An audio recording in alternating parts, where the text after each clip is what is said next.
Buenas tardes, bienvenidos al canal Aprendemos de Todo. En este video continuamos con el libro Métodos de Enseñanza, Didáctica General para Maestros y Profesores, capítulo número 2. El aprendizaje de María Cristina Davini, la parte número 3. Les recuerdo que en el canal tienen una lista de reproducción con el capítulo número 1 y sus partes y las partes anteriores de este capítulo. Bien, ¿qué vamos a ver en este video? Primero, el aprendizaje significativo, el aprendizaje escolarizado y finalmente cómo mejorar la enseñanza, va a decir la autora ya referida al proceso que le corresponde al docente. Bien, lo primero que vamos a ver es a qué nos referimos con aprendizaje significativo.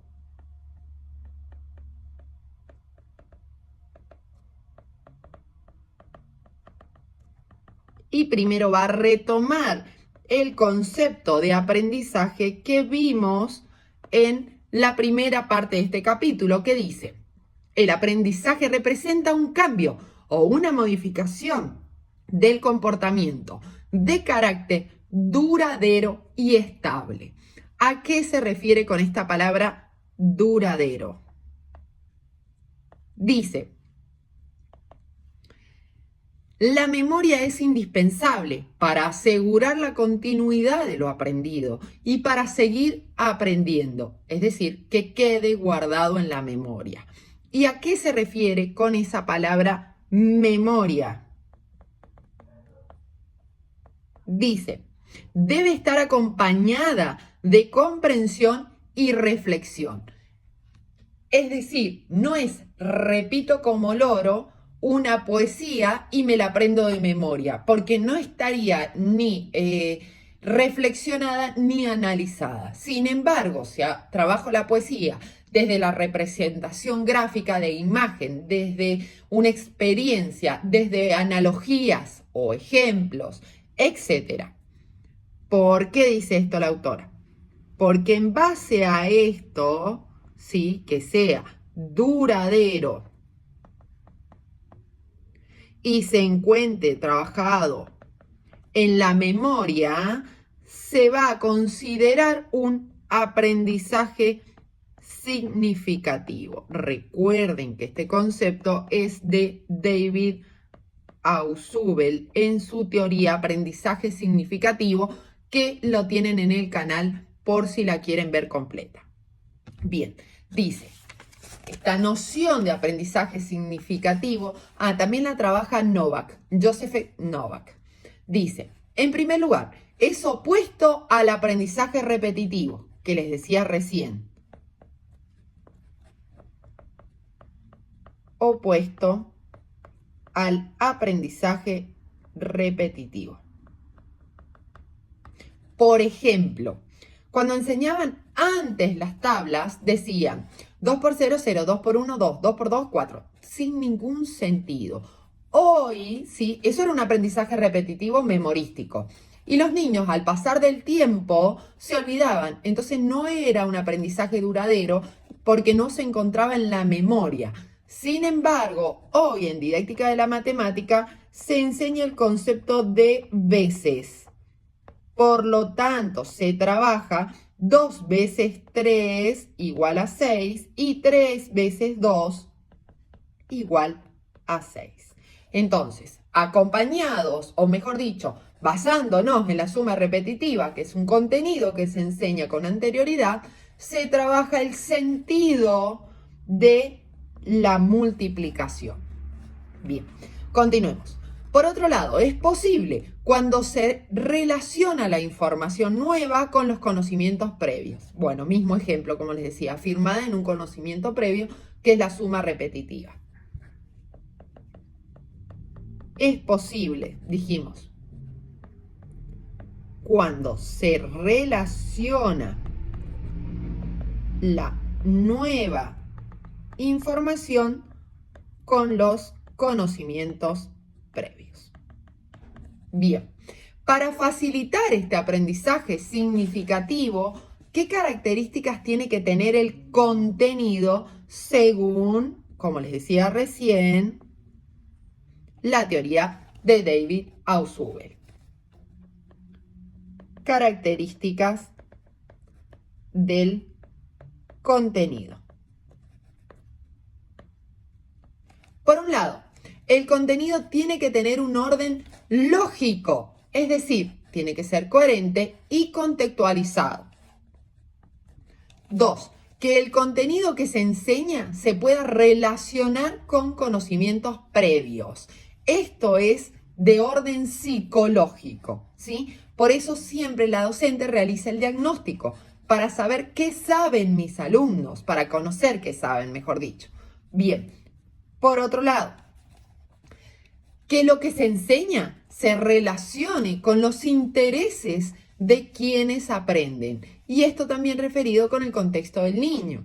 Siempre les digo, a ver, si los ponen a sumar manzanitas o problemas con manzanita, no es algo que le interese al niño. Pero si hablamos de figuritas, de cajas de autos, de cajas de bombones, de experiencias de entradas al cine, siempre los problemas referidos al dinero, al niño le gusta porque es algo que él utiliza. Bien, próximo apartado. Dice, el profesor y el aprendizaje escolarizado.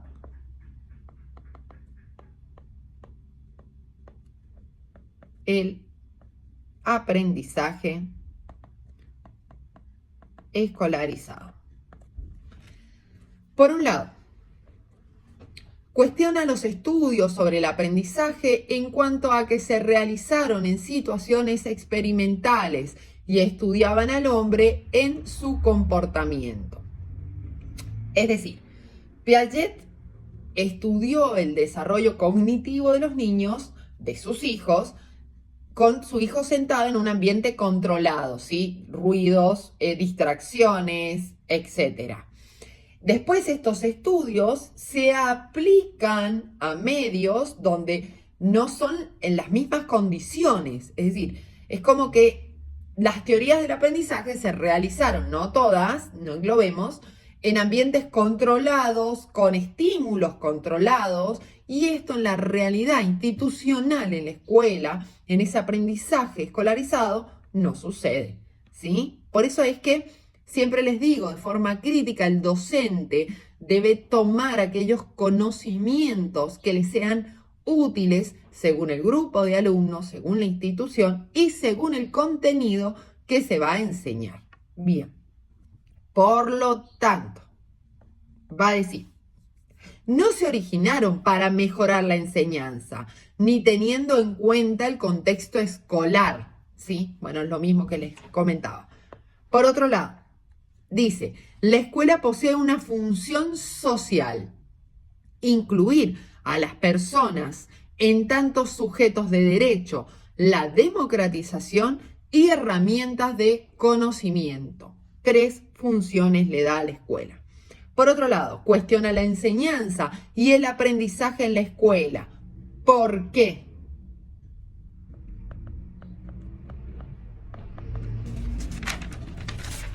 Dice,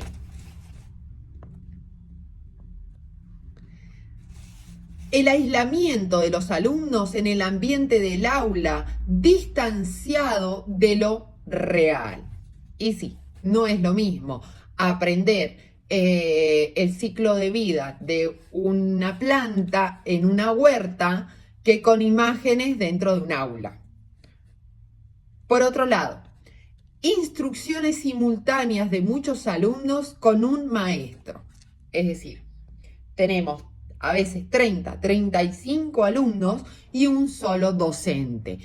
Entonces, cuestiona si la enseñanza tan global produce un aprendizaje significativo, ¿sí? Bien, por otro lado, relación asimétrica entre el docente y los alumnos. Y esto es lo que produce que no exista por ahí el vínculo o que no se trabaje una construcción conjunta de los aprendizajes, ¿sí? Cuando todas las nuevas pedagogías hablan de la construcción activa y de esa verticalidad del docente trabajada desde el conocimiento y no desde la autoridad. Es decir, siempre una relación horizontal para que el alumno pueda consultar sus dudas y exista una retroalimentación constante. Por otro lado, interacción regida por textos y un currículum que define lo que es importante aprender y hasta dónde. Bueno, ahí critica lo que es el currículum cerrado. Hoy en día el currículum se trabaja en forma flexible.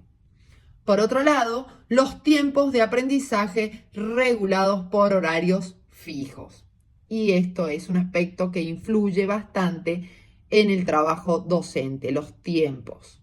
Bien, ¿cómo mejorar la enseñanza en base a esas críticas que ella realiza? ¿Cómo mejorar la enseñanza? Dice, ampliando espacios del aula en contextos realistas. Y ahí podríamos hablar de la construcción de escenarios, por ejemplo. ¿A qué llamamos construcción de escenarios? Realizamos un supermercado, una verdulería, realizamos una huerta o tener macetas en el aula, etc. 2.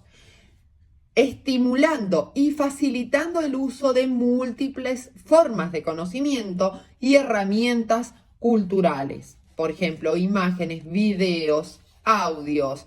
Ahí es utilizando las TICs, pero como les decía recién, salir del aula a el patio, trabajar huertas, etc. Por otro lado, involucrar a los alumnos en la reflexión, la búsqueda, sujetos activos en la construcción de sus experiencias. Y aquí también podemos trabajar la metacognición, ¿no? ¿Te gustó este tema? ¿Te sirvió? ¿Qué es lo que te produjo más dificultad? ¿Qué área les gusta más? ¿Qué tema les gustaría aprender? Etcétera.